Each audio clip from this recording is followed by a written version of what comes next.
you guys. Happy Sunday. Yeah. It's Labor Day weekend. We watched this one last night. It's not the first time I've seen it. I saw it a long time ago. It was just in the background of a fucking day room and shit, fucking where I was working one time, and watched little bits of it here and there. And it looked cool then. Saw it again and realized it was a Steven Spielberg flick that had fucking Tom Cruise in it. I had totally forgotten that this was a Steven Spielberg movie. Yeah. Isn't that funny? Yeah, it's all futuristic, you know, fucking back in the day. And the story, it holds up. The story kind of holds up in terms of entertainment value. The technology doesn't, but it's kind of a trip where just I think this is only what, 2002 maybe? 2002 the movie 2002. came out, yeah. 20 years. Man, it went by fast, huh? And look how much people's concept of the future has changed. Because this is supposed to be going on in 2050. 2054, yeah. Yeah, well, that's the same. Okay. Yeah. And they still have newspapers. Although they were all moving around and stuff. Yeah. It was kind of like a tablet, essentially. But they were still kind of throwing them into people's yards as though it was an actual newspaper. Oh, I thought it was, it had paper. It was hard to tell. Like I said, they were still throwing the newspaper into the yard they would have back in the old days. But when you saw somebody reading a paper, it was moving around like it was a tablet. You know what I mean? What it was paper was a screen. It had its own, it was thin. It's thin and as cheap as a piece of paper, but it was a flexible screen. Because remember, all the damn cereal boxes moved and had their own audio. Yeah, because I was like, wow, that would get old. Yeah. Because I remember at the time they were saying that, well, eventually screens and computer chips will be cheaper than a piece of paper is today. And you'll see those everywhere. You know, the paper will be moving and stuff. So that's what picked them up on that. But it's a cool flick. I liked it. I enjoyed it. I understand why Tom Cruise demanded to be in it. Because it's got fucking Tom Cruise using his OT powers and using his fucking superior fucking technological prowess to catch bad guys. Then it turns out he's a bad guy. That he's working for the bad guys. And then it starts going in where almost kind of like something. It's almost kind of like a tale that L. Ron Hubbard would come up with when you think about it. Not quite as good, you know, because this is actually Dick's. This is Philip K. Dick, yeah. Philip K. Dick stories. And we were watching this and I was going man, they're doing a lot of shout outs to Blade Runner with the lighting and stuff. And it turns out later on in the credits it was a Philip K. Dick story. So I was going oh, okay, that's why. They did a lot of Blade Runner shit in it. Yeah, the story for this, actually the Philip K. Dick story, which was called The Minority Report, came out back in the 50s, 1956. And it's actually a pretty short story.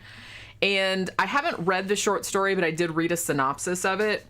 The kind of overarching, theme of the movie, as in, there are psychics called precogs that can, tell the future. And actually in the story, it's all crime. In the movie, it's just murder. I'm not really sure why, because I guess they thought that they would make that less complicated. But in the short story, I kind of feel like that's a lot simpler. There's a lot of stuff going on in the short story that they didn't really do in the movie. But it's funny, like I said, I had totally forgotten. I think I saw this movie back in maybe a year or two after it came out. I think somebody loaned it to me and I watched it and I remember liking it pretty well. It's I'm not a huge Tom Cruise fan and I don't usually love these types of movies. So I remember being pretty good, but we were scrolling through Amazon Prime last night and I was like, oh, look, Minority Report is on free to me. Yeah. So let's just watch that so we can talk about it tomorrow. Cause I kind of remembered some shit about it, but I don't actually remember if I sat through the whole movie before. And actually it was way better than I remembered. Yeah, it's good. I liked it. Yeah. I didn't realize it was a Steven Spielberg movie. It does not have that Spielbergian 80s middle-class America vibe to it. It's futuristic. Now, somebody was saying that it reminded them of Fifth Element. I had to disagree. It's very different from Fifth Element. What it reminded me of was actually iRobot. Remember? Yeah. But this is a lot better than iRobot. Yeah, iRobot was kind of terrible. Yeah. But visually, it reminded me of iRobot a little bit. Although iRobot wasn't terrible. It's just it wasn't that good. Another one this reminds me of a little bit is the last true Arnold Schwarzenegger movie, and that was what was it called? The one where they were reprogramming people through the eyes and doing all the genetic engineering. What was the fucking name of that one? I couldn't tell you. Somebody in the comment sections might remember it. I have it. I just can't remember it. I want to say Eraser, but it's not Eraser. That was a real shitty one. You guys remember what movie it is I'm thinking of? On the cover, it's got Arnold Schwarzenegger with his eyes peeled back, and they're doing something, shooting something in his eye. No, not Total Recall. Yeah, that was an old one. Yeah. Well, interesting. What I was going to say was that I think, from what I could determine, that at least as far as the original stories went, this story, Philip K. Dick's Minority Report, and the story that he wrote that Total Recall was based on, we can remember it for you wholesale, were supposed to be taking place in the same world. And when this movie was like making the rounds of like when they were trying to get it made, actually they first conceived it as being a sort of sequel or in the same universe as the Total Recall movie. You know what I'm saying? It was supposed to be set like at the same time period and in the same universe. But that kind of didn't end up happening. Although I guess you could sort of say it was sort of kind of in the same universe. Interestingly, I was just watching a review of this, or kind of like, it wasn't so much a review, but like an explained type of thing, where the dude was coming up with the idea. And I kind of like this idea. I hadn't actually thought about it when I was watching the movie. But his theory is that everything you see in the movie after Tom Cruise's character, John Anderson, gets haloed, as in he gets brought in and they put the halo on it like he gets arrested for the murder, right? Everything you see after that point in the movie is actually his dream or his hallucination, because that's what they do. Like when they arrest you and they put the halo on you, right? They put you in the deep freeze thing or in the vault or whatever, and you just like have dreams for the rest of your life or the rest of your sentence or whatever. So he was pointing out like why he thought that everything, like, so that the entire end of the movie was actually like his imagination. Yeah. You know what I'm saying? Yeah, Khan, he remembered it. It was called Sixth Day. The Sixth Day. Oh, okay. And, I think I saw that. Yeah, this movie kind of reminds me of The Sixth Day. But Sixth Day, of course, it's an Arnold Schwarzenegger movie, old school Arnold Schwarzenegger movie. Probably around the same time, 2002, 2004, around that time. But if you like this one, see Sixth Day. It's good, too. In a similar vein, about genetic engineering. That was the last great Arnold Schwarzenegger movie. Well, some people could... He also appeared in some damn... What was the name of the fucking... the ones with all the mercenaries. Shit, man, I don't know why my Why do you keep bringing stuff up if you can't remember? If I can't remember that You're shit. not even talking about this movie. You're talking about other movies you can't even remember the title. Okay, then I'll talk about it. I ain't talking about it. Jenny's trying to keep me in line about what I'm talking about. Well, because you keep coming up with all these other movies that you can't, like you can't even remember the titles. I was saying which this one reminded me of. It reminded me of The Sixth Day and I, Robot a lot, but better. Yeah, much better. Yeah, I mean, better. You can tell definitely this was... You can tell it's Spielberg. A Spielberg film, a quality thing, because he really did, when he was like talking about adapting this, like I said, it's a lot different than the original short story. Like the overarching like theme of the precogs and pre-crime and everything, that's the same. But a lot of the other shit is different. But he actually brought in like a whole team of consultants, like computer techs and like architecture people and like all this other kind of stuff, because he wanted to create a future that was still like believable. You know what I'm saying? Yeah. And some of the shit that was in this movie, like swiping, like from 2002, that wasn't a thing in 2002. So that was actually something they did predict, like facial recognition, targeted marketing, like targeted advertising, stuff like that. So there was some stuff in there that was accurate, even though we're like cities. Even though we were like, well, they don't still have malls really, and they don't really still have like newspapers in the sense that where they just like throw it in somebody's yard. Well, they did not. Pick it up. They did not show anything having to do with social media or actual. They did not understand the impact of what social media and the internet would do. Well, a lot of sci-fi movies didn't, though. To be fair, it was something that kind of blindsided the mainstream people. They didn't realize how much that would get in the way of the old-fashioned traditional economy. Those people are all obsolete now. I mean, a fucking shopping mall has to be something very high tech and very expensive in order to survive nowadays. Gramthars Hammer said when Tom Cruise ate the rotten sandwich in the fridge. Yeah, I know. I was like, man, that was so fucking gross. Why was that even in there? For some reason, like when I saw that. Why was that in there? Because it was badass.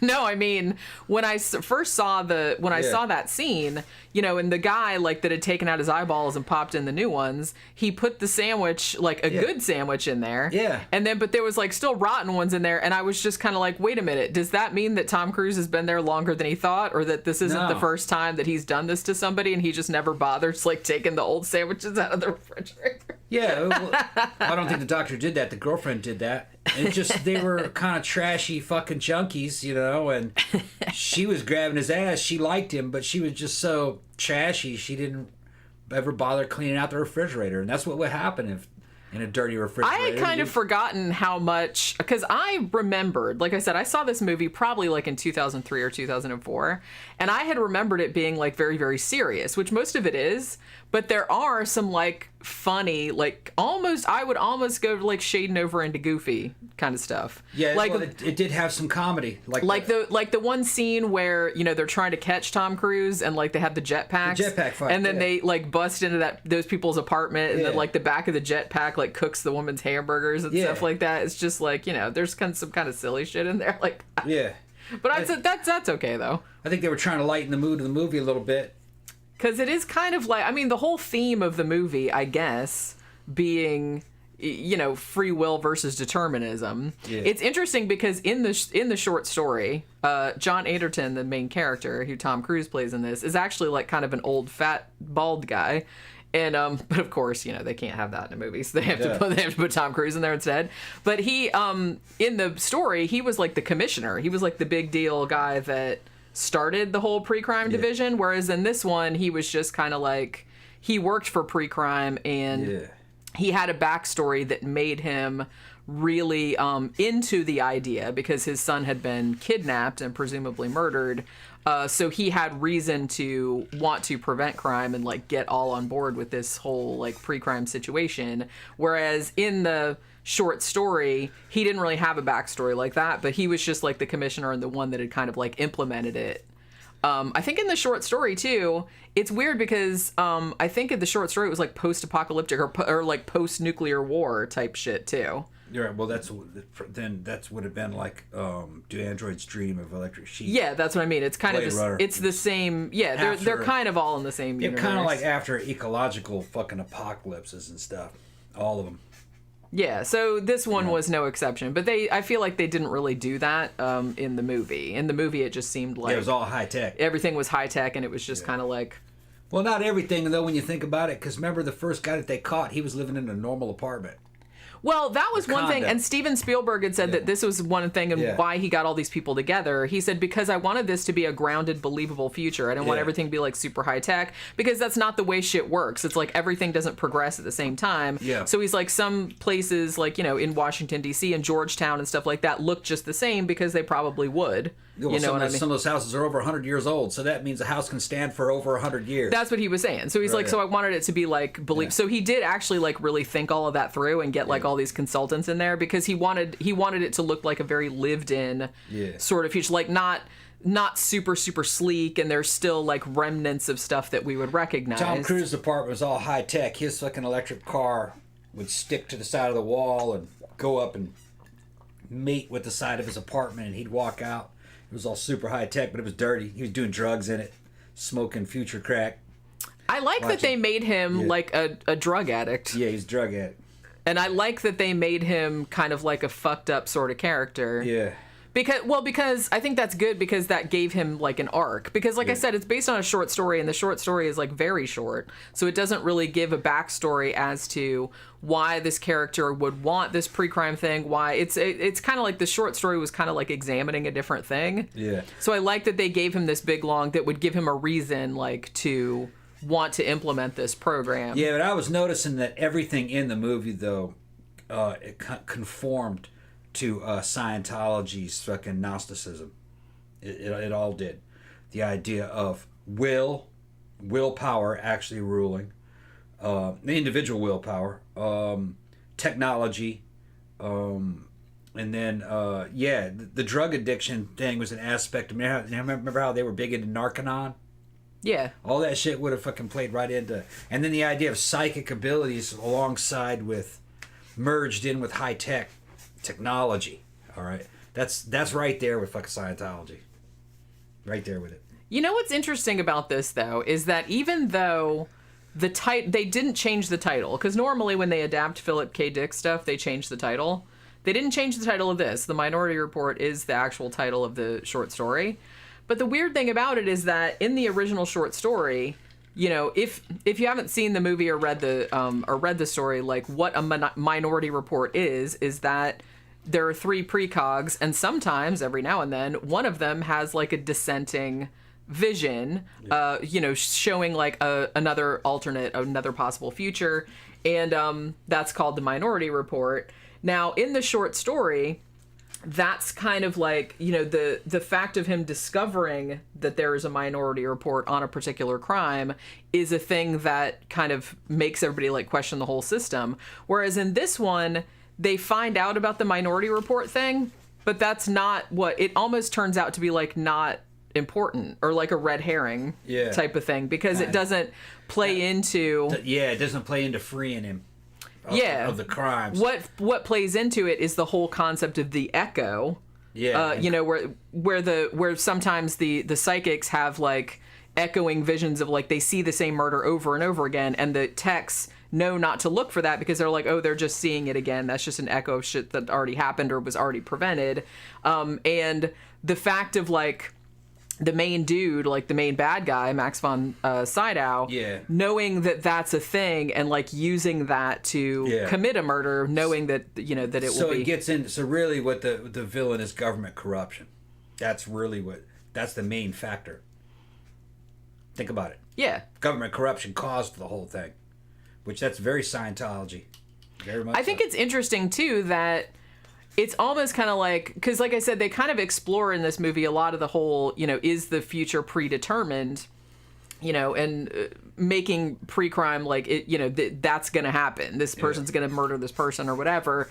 But then like the fact that it's not, you know, exactly the way they thought, and they kind of explore that. But then I don't know, it's kind of like a thing where in the universe of the movie, it's almost kind of like the only people that have free will in the sense that we're talking about is people that know the visions. You know what I mean? The fact that, you know, Max von Sydow, the fact that Tom Cruise's character, the fact that they've seen the visions, so they know what the future is going to be, so they can change it.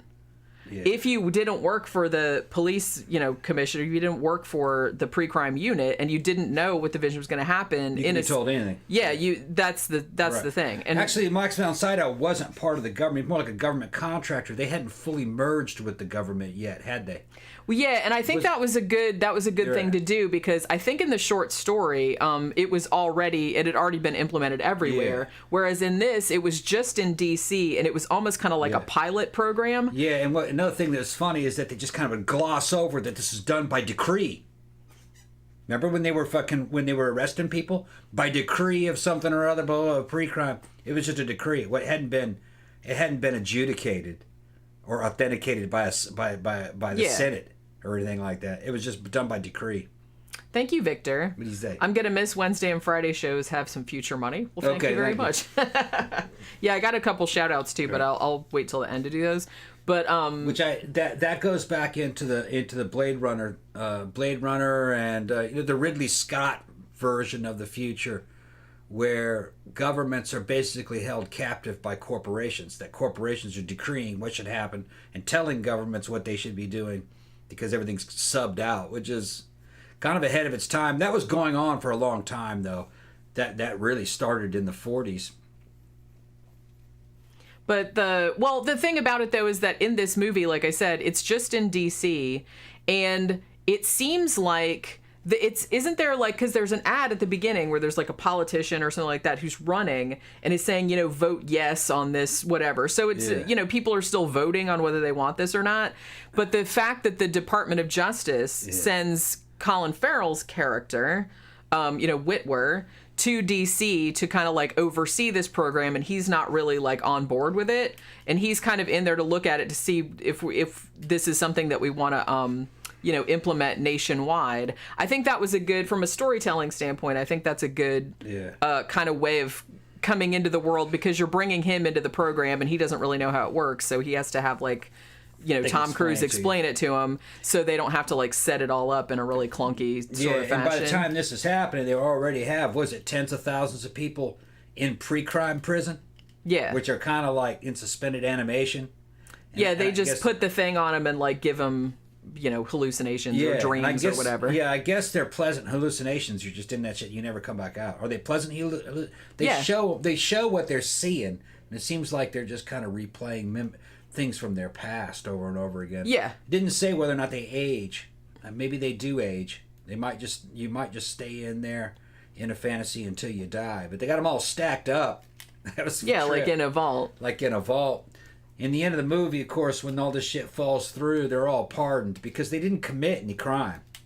They were just going to. Most of them. Some of them, I guess, did, but actually, no. Had any of them actually committed a crime? They showed some people getting drowned. So yeah, that one guy killed that woman by drowning her. So he was in there. But he was one of the early ones, remember? No. What ended up happening with that? He didn't actually kill her. Okay, he was hired by Max von Sydow's character to do it, but he was knowing that he would be caught before he killed her. Right.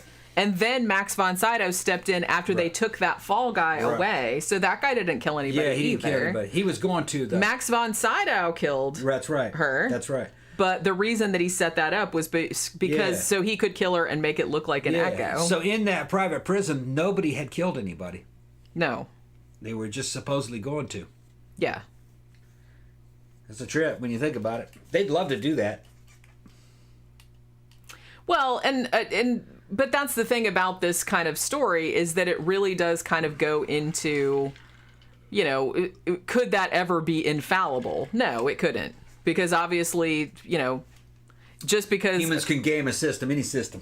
Yeah, and that's what they're saying. And honestly, like, I kind of like, it's not so much just I like that they expanded the story out, whereas before it was just like the Minority Report, like one of the psychics' visions didn't agree with the other two, and which they had that in the movie. But I also like that they expanded it out to that echo thing, because if the psychics really did have echoes, like they kept seeing repeated echoes of a murder that had already happened or already been prevented, let's say, then, and you knew about it, then you could totally game that system. And that's exactly what Burgess did, Max von Sydow's character. And because he knew that it was going to happen, or he could set the whole thing up.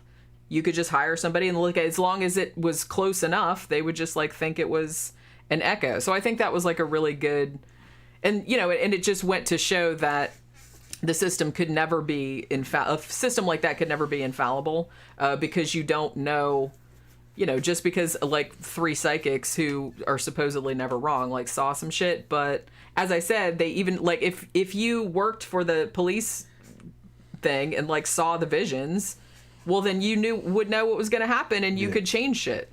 Well, the thing is that's what Scientologists do. Yeah. When they're moving backwards and forwards through the whole track, remember, once they get to what is OT11 or OT8, they now have control over the space-time continuum. Yeah. That's how Tom Cruise never gets hurt. If he stubs his toe, he just goes backwards in time and doesn't stub his toe, so therefore he doesn't stub his toe. If anything fucked up happens, he goes, wait a minute, hold on, how come I didn't go back in time and fix that? Something's wrong. And then he goes and pays Scientology more money to go through fucking auditing to remove a thetan that prevented him from going back in time and not stubbing his toe. It's great when you think about it. So in a way, the pre-crime thing, it's a Scientology power. It is kind of like that. I can see why Tom Cruise wanted to be in this movie. Yeah. Remember how they said it was happening in a temple and they were kind of like the priests and they were reading the oracles? Yeah. It could be that Tom Cruise's take on the meaning of the movie is that the reason why pre-crime failed is because it wasn't Scientology running it. If it was Church of Scientology, the shit would have worked. Yeah. Maybe. Those are Scientology powers. Yeah. Well, I think those are OT powers that the precogs had. Yeah. Definitely. It's a trip. And it's an interesting thing too, because I kind of feel like this is maybe like a little bit, since you brought up the precogs, this is a little bit of something that is another thing that they kind of, I don't know if I'd say they gloss over it, because they do bring it up a couple of times. The precogs themselves, in the short story, they were like kind of deformed and, really gross looking and everything. And, but in this one, they were just like normal people. And it's almost kind of like, that was another like secondary thing that they were talking about. It's like, can you ever justify like taking these human beings and like subjecting them to this kind of life where they're just like laying there in this pond all the time and they're just like working for you all the time? Yeah. Because in the movie, at least, and I think even Tom Cruise says like very near the beginning when he's explaining to Whitwer, whatever that dude's name is, that it's like, well, it helps if you don't think of them as human. Yeah. But they are human. Yeah, but that's what they did in Greco-Roman oracles. Yeah. They'd have them girls fucking all day long over the damn fucking gas vents coming out of the damn volcanic ground. You know about that? They'd be fucking high as hell. Yeah. Yeah, giving fucking oracle shit. And then they die, though. And they said, well, we had to put a new one in there. Imagine that. Yep. Yeah. So, that's what they're talking about. Gramthars Hammer said if murderous thoughts were arrestable offenses, prisons would be full of people who every person ever had a bad boss. Which it wasn't the thoughts, though. They were actually seeing the murder happen in the future and getting pictures of it through the minds of these So evidently they had proof that the murder did take place in another timeline, but it was prevented. That's what the whole thing was about. They weren't just thinking about it; they had to do it. Just thinking about it wouldn't cause the precogs to see it. Because one of the best, honestly, I had kind of forgotten about this little scene, but when I was watching a review of it and they showed it again, I was like, oh yeah, that was really great. There was a scene after Tom Cruise, gets brought up in one of the visions that he killed somebody. There's a scene where he kind of runs away and then he comes back and he confronts Whitwer in the elevator. And he pulls a gun on Whitwer, and you can tell that Whitwer is like not afraid that he's going to shoot him because he hasn't seen it. Like he's like, oh well, there's no red ball. They call it a red ball when it's like a crime of passion. Didn't see this, so you didn't kill him. Yeah, so he's like standing there like whatever, but then an alarm goes off like in the other part of the building, which means that a red ball is it, and then you can see like the look in his eyes go, oh shit, because like he realizes that what if that's me? Like what if he actually is gonna blow my head off? But it's like I had forgotten about that little scene, but that was like a great. The precogs saw Tom Cruise killing a guy in the future, and then and he's going, I don't even know that dude. I'm not gonna kill him. And then once he actually meets up with the dude and finds out what the situation is. He almost kills him, but because of Tom Cruise's superior fucking OT powers, he resists it and doesn't kill him. And then that guy gets pissed and grabs the gun and pulls it and makes him kill him. Yeah. And I don't know if it was the exact same murder that the precogs saw. I don't think it was. No, because in the vision, he's shooting him from a distance. He's shooting him from far away, right, and he says like something like "goodbye," whatever that. It didn't make a difference. It didn't make a difference though, because the whole thing was a setup, and they needed him to kill somebody so they could get rid of him, basically. And the whole thing that they were covering up, like I said, in the story, it was much more like a simple kind of, yes, he was being set up. He was actually being set up by Whitwer in the story, which they kind of do that in the movie. Like you're led to believe that the Department of Justice dude is a bad guy because he's very antagonistic when he first comes there, because he doesn't believe that the system is infallible, but he actually turns out to be right in the end. So he actually ends up after he figures out what ended up happening with Anderton and the murder and everything like that, he actually does think, oh, maybe Anderton was set up, and then like he tries to help him. So, and then it's revealed later that like Max von Sydow was actually like the bad guy the whole time, even though he was all nice and grandfatherly. But so I kind of like that they sort of took the story and then kind of like misled you about the way it was going. But like I said, I don't know. I saw this one review, like I said, where the guy was theorizing that everything you saw, like the end of the movie, after Tom Cruise gets haloed, gets like put in the vault after the arrest, that everything you see after that is just his imagination or his dream of what happened. Yeah, a la Total Recall. Yeah, well, like I said, these were originally supposed to have taken place in the same universe. Yeah. And I will note that the short story ended with, it didn't have a happy ending. It ended with the pre-crime system, like, continuing. Yeah. You know what I mean? So, so I don't know. I know that Steven Spielberg is kind of like, you know, he likes happy endings and stuff, but his later stuff was a lot more complex, I guess. So I could see maybe you could do that, because the dude in the video pointed out, he's like, there's a couple things that happened, you know, in the end part of the, you know, after Tom Cruise gets arrested, that didn't really make a lot of sense from a plot point of view. Like, where did his wife get his eyeball from? Yeah. You know, where, you know, why would Burgess have left the gun there for her to pick up? You know, why? There's like all this stuff that, you know, would they really have gotten back together? She gets all pregnant at the end and stuff like that. It's like, so maybe this was just how, you know, maybe Tom Cruise never did get out of jail and he was just like in there and this was how he was imagining shit worked out. And then the whole system was dismantled and all the prisoners were set free. I don't know. It's kind of an interesting, I didn't think of that when I was watching it, but then I saw somebody's theory and I was like, oh, well, you know, that could be. And like I said, especially since the whole thing tied in with Total Recall, where everything was just like, you're not really sure like which is reality and which isn't. It's a decent flick. Yeah. It's a decent flick, and it kind of fits in with that universe, the Total Recall universe. Also kind of like The Sixth Day and, you know, just Blade Runner. It's decent. I liked it. It's better than I remembered it. Yeah, it doesn't, I'm not, you know what? I'm not, I understand like why it was visually shot the way it was. Like it was over bleached. Like a lot of the shots were like super white and blue and stuff like that, which was a deliberate choice, which is fine. I'm not a fan of it. I think it was a little bit ugly, but I can see why they did it though. And that was really in vogue at the time for high tech. It was, yeah. We're trying to give that high tech look to things. Yeah. It was just that era. Yeah. Yeah, I know, but yeah. And like I said, just the way they shot it was a deliberate choice, which, like I said, that's fair enough. I didn't care for it. I thought it was kind of ugly looking. It's kind of a modified version of the Matrix. Matrix was all kind of black and green kind of tinge, you know what I mean? Yeah. And like everything was kind of through a greenish filter. They just did it blue later. It was like technology had advanced somehow. Yeah, everything has to be like super now blue. It's not blue and sleek. Yeah. I kind of feel like in the 90s and the 2000s, everything was either blue tinted or orange tinted. Yeah. Like depending on what kind of movie it was. But it was, it was just all that kind of thing. But yeah, it was just, I really kind of, I'm not like a humongous fan of movies like this. Like these big kind of epic sci-fi movies that are like really slick and everything. But this movie actually was a lot better than I remembered, and the story was a lot more complex than I remembered, especially considering, you know, how simple, I don't want to say the original story was simple, but I like all the stuff that they added to it, you know what I mean, to like give it a richer backstory and like kind of change it a little bit from the story. I say the movie has aged well. Not from a technological standpoint, but from a storytelling standpoint, it's aged well. Tom Cruise looked good in it. He was probably in his late 30s, mid 30s at that time.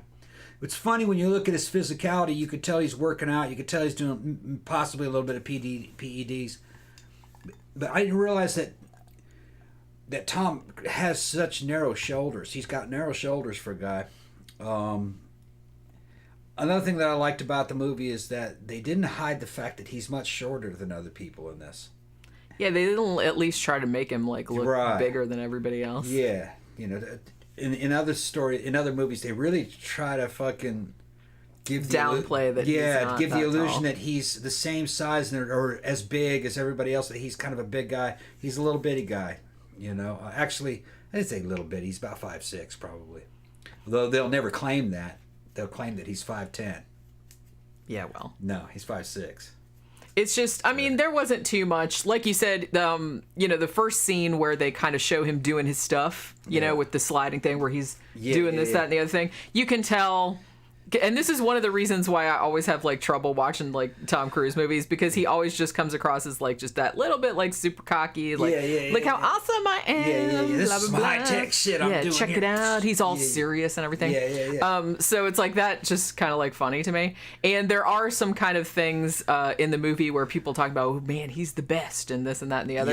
But it wasn't too egregious in this one. And actually there was like a lot, there was so much going on in this, and just, you know, the philosophical questions it raises are like so interesting. And honestly, I didn't even realize this movie's like 2.5 hours long, because it really didn't seem all that long. No, it moves quickly. It kind of like just flew by. You know, that, like I said, there are a couple of like, you know, like the jetpack fight and like the whole thing where he goes and he gets like sealed in the car and all that other kind of stuff, which is kind of like, which is like a little bit goofy, but you know. Now, Tom's got another sci-fi movie that I also liked. I want to see this one again too. Actually, I think I have it. I have it on Blu-ray. It's called Oblivion. Yeah, that was a good one, actually. And I really liked that one. I've only seen it twice. I want to see that one again. I want to reanalyze that one. Oblivion, based on memory, is even higher end than this one visually. It had a really good, but this one, man, the story's really good, and it's like other, you know, Dick's type movies. You know what I mean? Like fucking Blade Runner type stuff, and you know, fucking what was the other one that he Total did? Recall. Total Recall. Yeah, it's like that. So it's good. It's good. A lot of Philip K. Dick stuff has been adapted. So I want to take a look at Oblivion again. I remember really enjoying that. And he's got another sci-fi one, his version of War of the Worlds, which I've seen several times. I don't love that. I remember visually it was really good, but it stuck to the original story of War of the Worlds pretty closely, maybe a little bit too closely in certain ways, but then it diverged in others. Like they weren't from another planet per se, they were from deep underneath the earth, which I thought was fucking corny. Oh, they've been waiting down there for millions of years. And nah, it'd have been better to have them come from another planet. Maybe they were underneath the surface of Mars. That would have made a lot more sense. That they were underneath the surface of Mars for millions of years, and now they're ready to come out. And that way you could have the whole H.G. Wells element of the story where, you know, the astronomers are seeing them launch from underneath the surface, and you seeing the ships coming and everything. Because that, you know, that part of the original Wells story built up a lot of suspense. Yeah. That they're coming. You can see them coming. Yeah. You know? And then they're trying to make peace with them when they show up. And then they get annihilated, you know?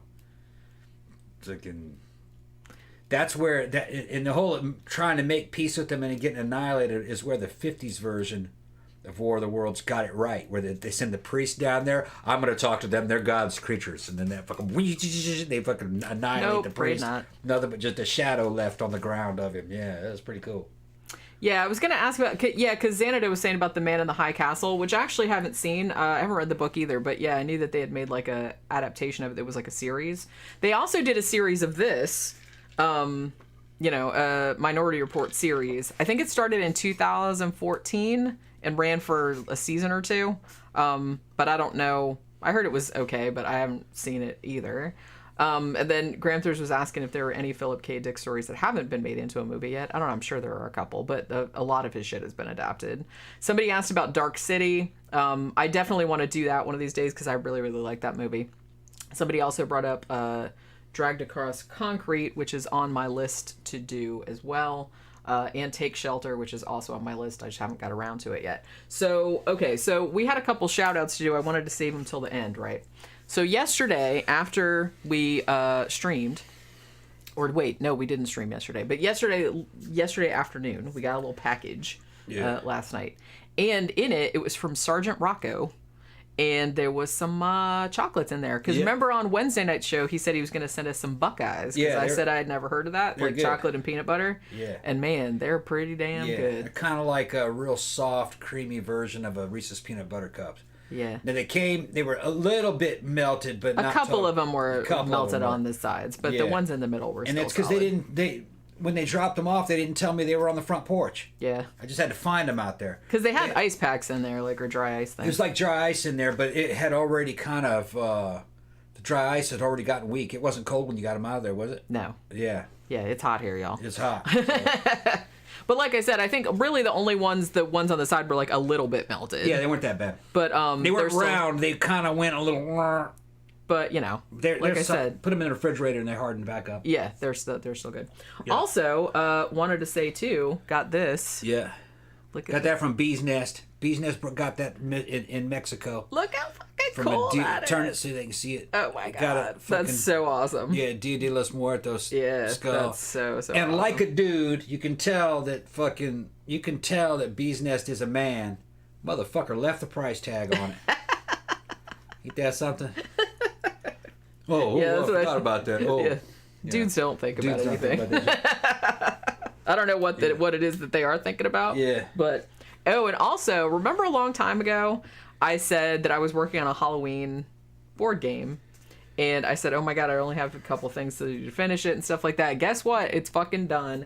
And I just got the proof copy of it yesterday, which means I just a couple hours ago put it up for sale. It's kind of expensive because there's a lot of shit in here because it's got lots of cards and little pumpkins and all kind of stuff, but that's what it is right there. That's a new game. Show them the back, and it's a new game that I made. It's a board game. It's got a big, huge ass board, and it's all Halloween, like little Halloween costumes and shit like that. It's super cool.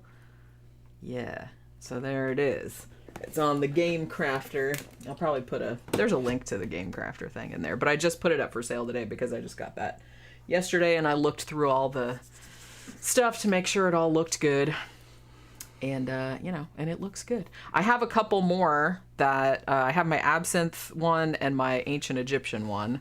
And I ordered proof copies of those too, but I have to wait for the proof copies to come, and I have to look at all the shit to make sure it's right before I can put them up for sale. And then I think all the games that I had up there will be available.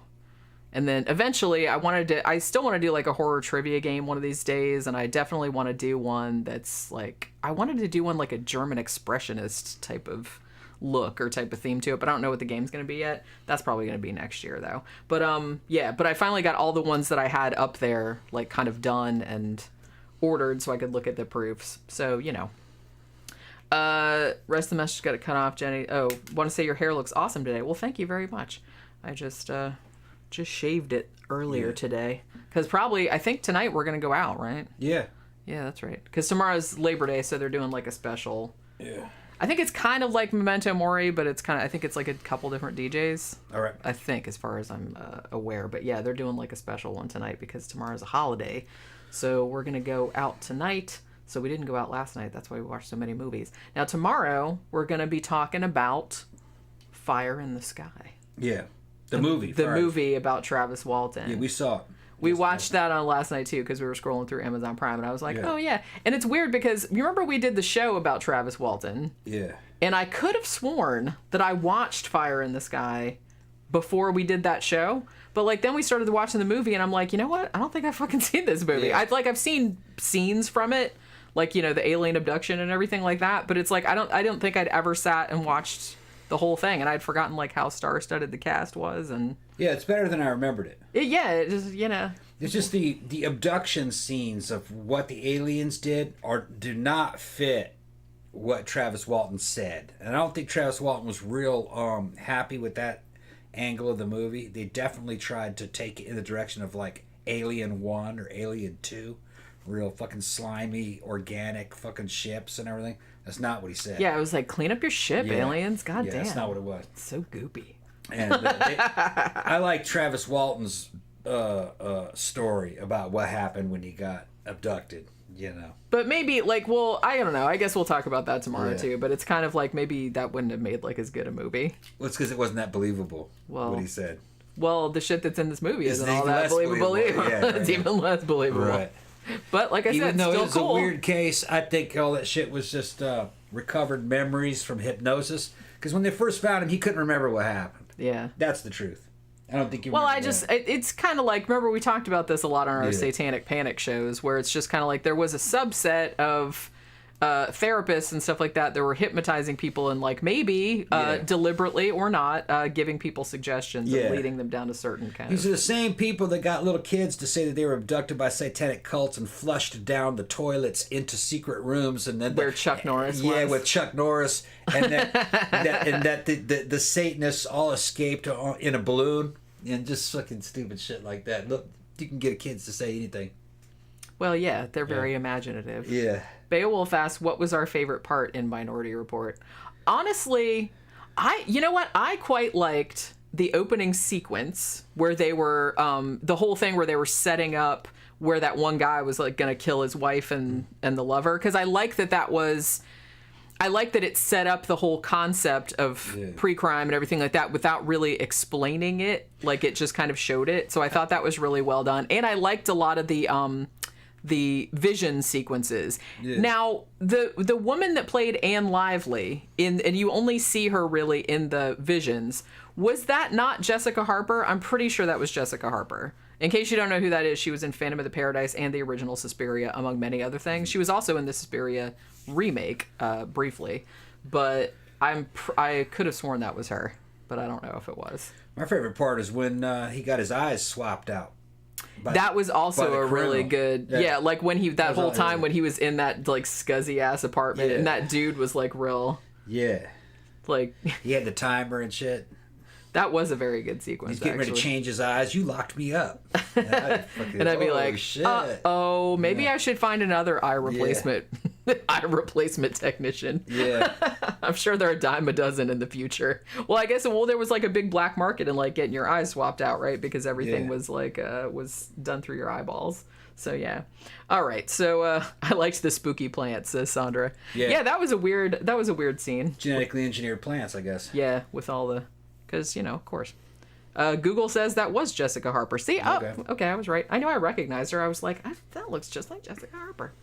Yeah, all right. So, so tomorrow we'll be back talking about, hopefully we won't be too hungover, and we'll be talking about Fire in the Sky. So thanks everybody for dropping by. We'll see you guys tomorrow afternoon.